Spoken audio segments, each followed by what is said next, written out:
ముట్టుకున్నది బంగారం అవ్వాలి. మట్టి, ఆవులు, పంట, పక్షులు, మనుష్యులు, అన్ని జీవాలు సుఖంగా ఉండాలి దేవుడా.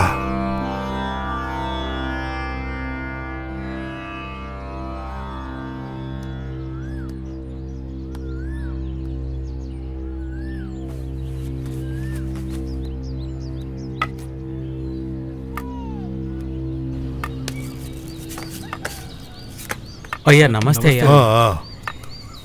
అయ్యా నమస్కారం అయ్యా. రా గణపతి, ఏంటి పొద్దున్నే వచ్చావు?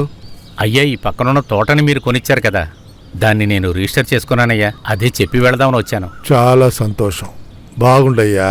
చాలా సంతోషం అయ్యా. ఏంటయ్యా బాబు, అయ్యా ఇది అయ్యాక తోటని రెడీ చేసేద్దామా? చేసేద్దాం అయ్యా. త్వరగా పని పూర్తి చేయండి. సరే అయ్యా. నాన్నా ఏంట్రా? ఇంకా ఎన్నిసార్లు అడగాలి? ఈ ఇంటిని నా పేరు మీద రాసిస్తారా లేదా? నేను కుదరదని చెప్పాను కదా. కుదరదంటే అలా అంతా తేలిగ్గా వదలలేను. ఒక్కగానొక్క కొడుకునే, పెద్దింటి వారసుడని పేరు ఊళ్ళో ఒక్కడూ లెక్క చేయట్లేదు. అందుకే ఇంటిని నా పేరు మీద రాయండి. దేనికి? ఇది అమ్మి తింటావా? ఇంతవరకు నువ్వు నాశనం చేసింది సరిపోదా? ఇప్పటికైనా బాగుపడరా, ఊరు మెచ్చుకుంటుంది. ఈ ఇంటి గౌరవాన్ని నిలబెట్టేలాగా నడుచుకుంటున్నావు. అదంతా ఇవ్వలేను. నాకివ్వనంటే అయితే రోడ్డు మీద నుంచి తీసుకొచ్చారే వాళ్ళకి రాసిస్తారా ఏంటి? అది నా ఇష్టం. ఇక మీదట ఆస్తి కావాలని ఇటువైపుకి రాకు, వెళ్ళిపో. ఇది నా ఇల్లు. ఏం జరిగినా సరే ఎలాగైనా దక్కించుకుంటాను.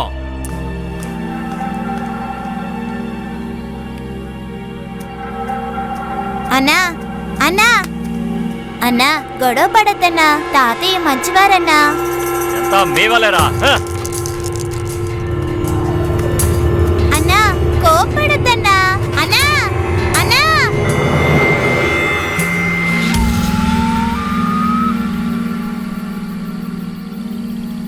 ఇప్పటికైనా బాగుపడరా.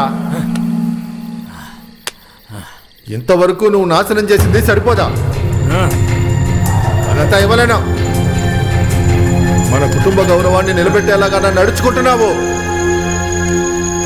ఇకపై ఆస్తి గీస్తే ఇటువైపుకి రాకు, వెళ్ళిపో.